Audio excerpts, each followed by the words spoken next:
السلام عليكم اخواني.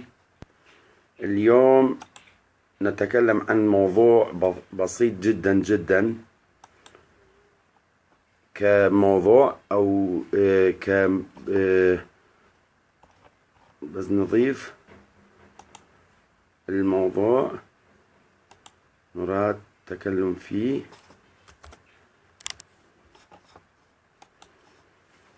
أعزائي، نسمع كثير من الإخوان يسألون عن الأدوية أو المضاد أو مبيد للفاش اللي تنتج في أوروبا. طبعا نحن لما نتكلم عن الأوروبا نتكلم عن جميع بلدان في أوروبا، إن كان ألمانيا، هولندا، بلجيكا، إيطاليا، فرنسا، أي بلد أوروبي. يعني نتكلم بشكل عام، والقوانين اللي موجودة هاي القوانين. إذا نتكلم عن مضادات حيوية أو الأدوية، لا يوجد أي نوع من الأنواع مضاد الحيوي أو الأدوية تنباع مسموح به تنباع بالسوق، ولا يسمح لأي شركة من الشركات موجودة بجميع الدول الأوروبا أن تنتج أي أدوية مثل المضادات الحيوية ضد أي مرض. وإذا كان هناك أي مرض أو أي شيء يعني يحتاج مضاد حيوي أو لقاحات أو أي شيء، لازما حتما يكون عن طريق الطبيب البيطري، والطبيب البيطري يرى هذا الطيور ويشخص المرض، وعلى هذا الأساس المرض الموجود يكتب أدوية يسمح به بالروشتة أو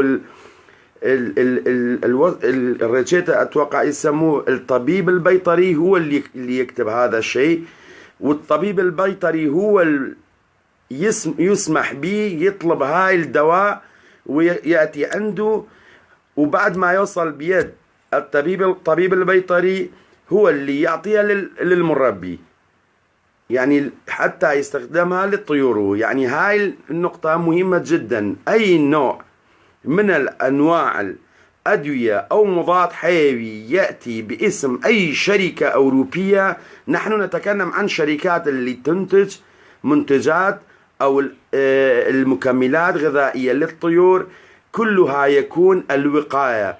يعني عندك مرض للكوكسيديا أو السالمونيلا أو أي مرض آخر، هاي الأدوية يكون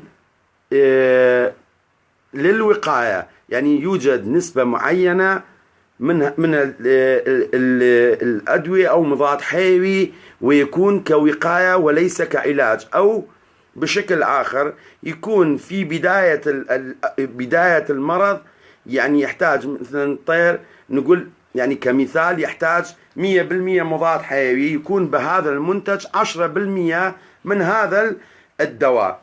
نحن نتكلم عن الشركات، يعني الشركات اللي تنتج مكملات غذائية والتغذية.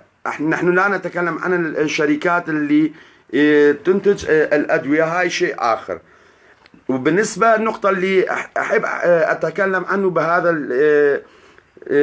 اللايف، ومهم جدا إخوان، لا يوجد شركة ولا أي، حتى الشركة إذا كان شركة أدوية تنتج مبيد للفاش أو بخاخ للفاش، يعني يقتل الفاش مباشرة. كل اللي موجود في أسواق أوروبية من الألف إلى ياء كلهم، يعني كلهم يعتبر الوقاية. يعني تستخدم هاي البخاخ أي نوع اللي يقولون هذا أول وهذا طبيعي وهذا منتج لفلان شركة، هاي كلها وللوقاية. لا يوجد منتج يقتل الفاش. هاي يعني لازم نعرفها، يعني هاي النقطة مهمة إخوان، لازم جميع يعرفها. إحنا كأمانة علينا، واللي نعرفها عن هاي القوانين لازم نحكي، ولازم يعني تعرفون لا يوجد شيء اسمه انه يقتل الفاش او حتى اي نوع يبتعد. يعني تستخدم اهم شيء بالنسبه للفاش النظافه. المربي يتابع طيوره، وبعد ما يتابع طيوره يستخدم كل اسبوع مره أو كل أسبوعين مرة. هاي البخاخات اللي يأتي من المنشأ 100%، نحن نتكلم عن المنشأ 100% من أحد الشركات الأوروبية، يكون هذا المضاد للفاش للوقاية وليس للعلاج. يعني لا يوجد أي نوع من الأنواع المضاد للفاش أو القمل أو أي شيء تسمونه، هاي جميعها للوقاية. طبعا احنا نتكلم عن البخاخ اللي يستعمل. وأي سؤال أو استفسار حول هذا الموضوع أنا بخدمتكم، بس اللي أرجوه يكون أي سؤال أو استفسار عن هذه النقطة، أي المضادات الحيوية والأدوية والمضادات للفاش، حتى لا نطول بالموضوع ونعطي الأجوبة اللي تريدونها ونحن بخدمتكم. كاكا قرياني يقول بس لسرم راوة سبينز دقا دوايا ما بكردية كم قربانة بم.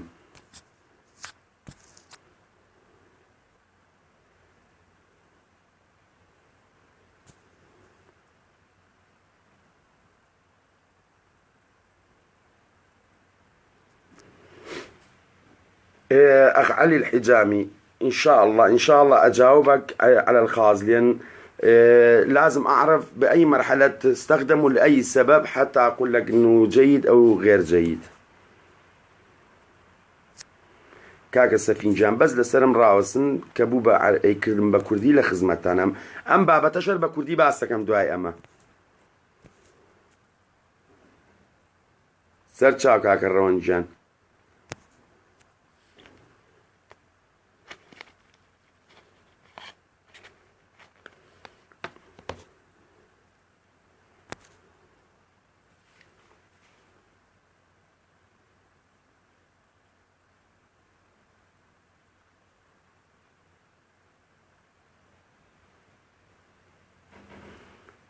عليكم السلام أخ وائل يوسف. والله ما أعرف يعني عن أي حالة تتكلم، يمكن نسيت والله. بس إذا يوجد سؤال أو استفسار عن المضادات الحيوية أو الأدوية أوروبية أو أو البخاخات أو المضادات للفاش اللي تنتج في أوروبا، أنا بخدمتكم.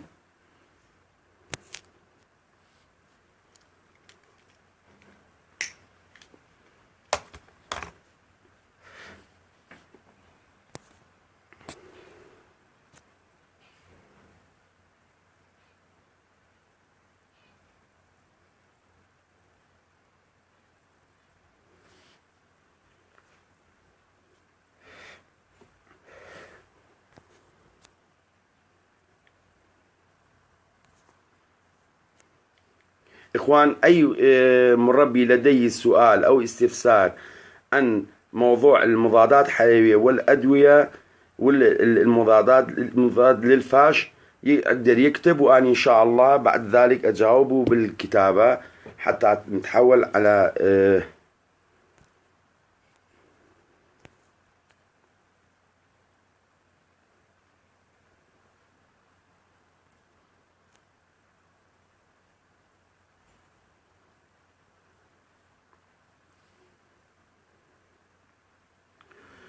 أخ محمد.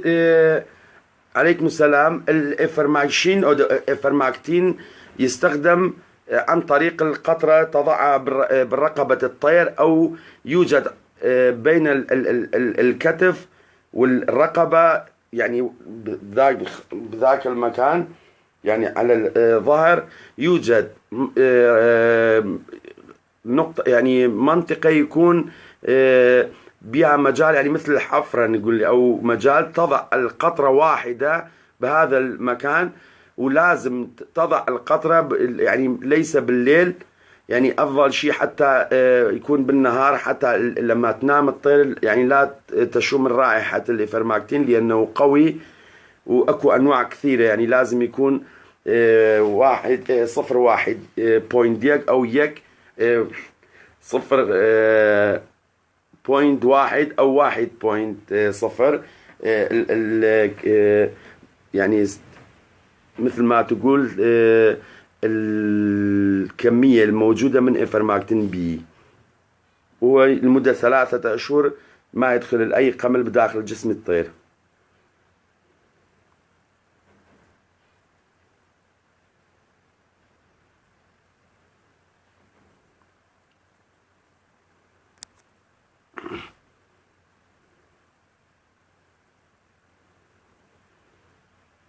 صح.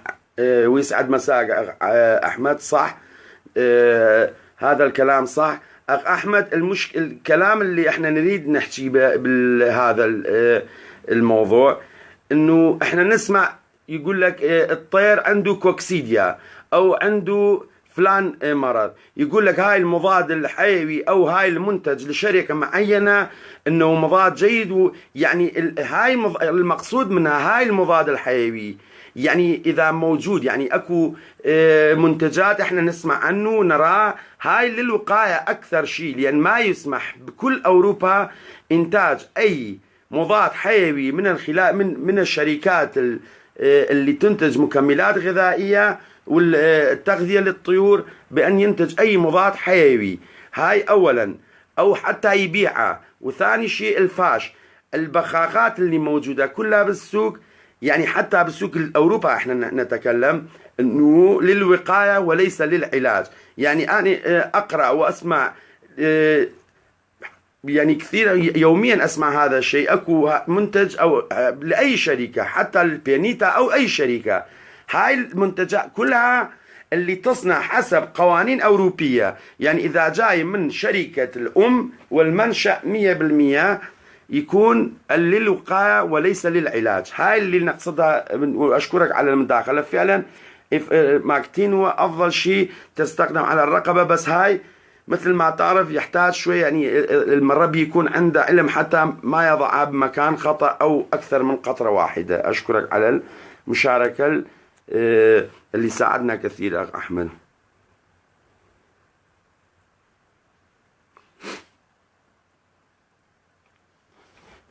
أخ هفال تايلوسين إن شاء الله نتكلم عنه.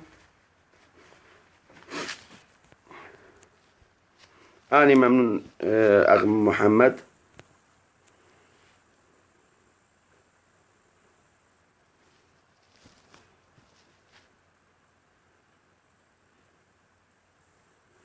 أخ بشار، بما نحن نتكلم عن المضادات الحيوية، العلاجات أو العلاجات أو الأدوية، يعني أي ملتي فيتامين أو أي شيء تقدمها لطيورك، يعني هاي يتوقف على الشركة اللي تنتج هاي المنتج، واللي لازم المربي أو الشخص اللي يبيع أو يجيب هاي الأنواع يعني يقدم للمربين ما هو موجود داخل هاي الملتي فيتامينات. واللي أرجوه يعني هاي الرجال للأطباء البيطريين هم يعرفون بهذه الأشياء أكثر مني.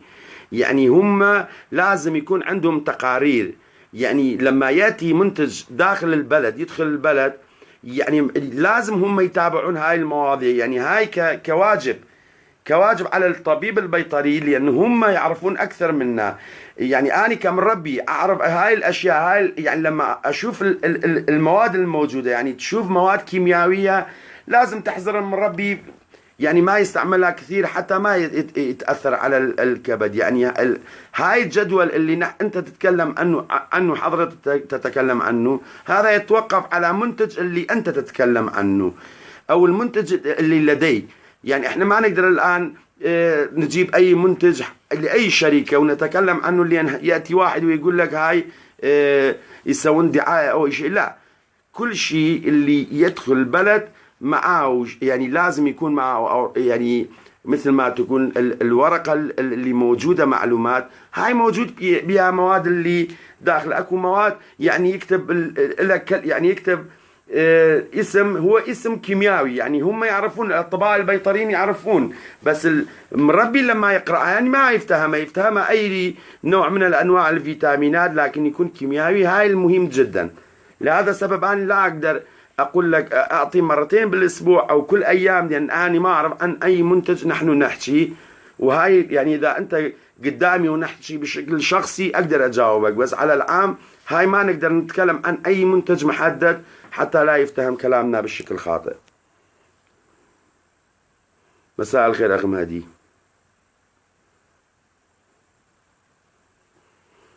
أغوائل يوسف، طبعا هاي موضوع كثير تكلمنا عنه. الشركات المنتجة يعني هسه لا، يعني يمكن يدخل علينا واحد يقول لك اني اعطيت الافرماكتين ان في فتره التزاوج ما حصل اي شيء. انا ما اعرف، انا اللي اتكلمها اللي اعرفها، والشركات المنتجه اللي يتكلمون عنه يقولون، يعني الشركات المنتجه يقول لك 4 أسابيع قبل أن تضع أنثى أول بيض، يعني ب3 أيام قبل ما تتزاوج الطيور لا يسمح أكثر، يعني 4 أسابيع قبل التزاوج تقدر تعطي الإيفرماكتين. والشركات المنتجة إذا تتصل بيوم، وأنا اتصلت أكثر من مرة بيوم، يقول لك إحنا ما نقدر نقول إنه جيد أو غير جيد، إحنا اللي نقدر نقوله متأكدين منه قبل، يعني أكثر شيء أقرب وقت لمرحلة التزاوج 4 أسابيع قبل مرحلة التزاوج 4 أسابيع تقدر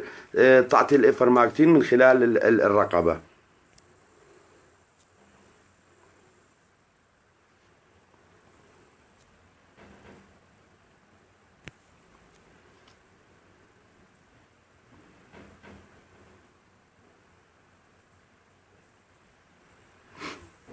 أخ علي الحجامي، إن شاء الله أجاوبك على الخاص، لأن مثل ما قلنا إحنا ما نريد نتكلم عن نوع معين من المنتجات، أن نحن نتكلم بشكل عام، يعني حتى يكون كلامي واضح للجميع.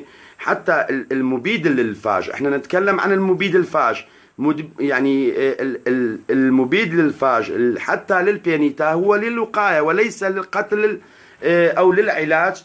وهاي اللي أقدر أجاوبك، إن شاء الله أتواصل وياك على الخاص وأجاوبك على أي شيء تحتاجه.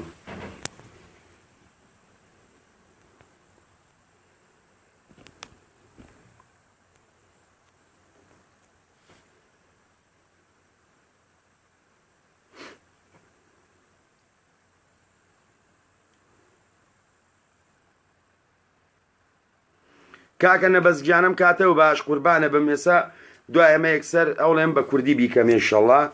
هاور أعزائي، أي سؤال تطرح إن شاء الله أحاول أجاوبه بشكل كتابة، لأن أحاول نفس الموضوع أتكلم عنه باللغة الكردية. وأشكركم، وأي سؤال عن هاي الموضوع أنا بخدمتكم أعزائي.